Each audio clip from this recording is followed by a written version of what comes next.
ছেলেদের কাঁদানো এত সহজ না। একটা ছেলে রাস্তাঘাটে মার খেয়ে পড়ে থাকলেও সে কাঁদে না। তাকে তার বাবা মা ইচ্ছে মতো বকা দিলেও সে কাঁদে না, বরং শান্তি পায়। তাকে ক্লাস টিচার বেদ দিলেও সে কাঁদে না।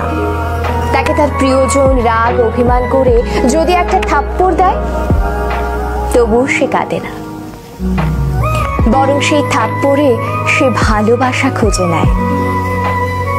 এক কথায় বলতে গেলে ছেলেরা কাঁদেই না।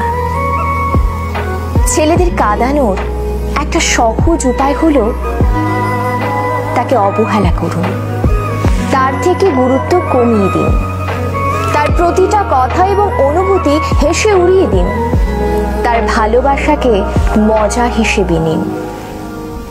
তবেই ছেলেটি কাঁদবে, তবে রাতে কেউ জানবে না। আপনি এইটুকু করে এক রাতে তাকে যতটুকু কাঁদাতে পারবেন, বাকি সারা জীবনেও তাকে ততটুকু কাঁদাতে পারবেন না।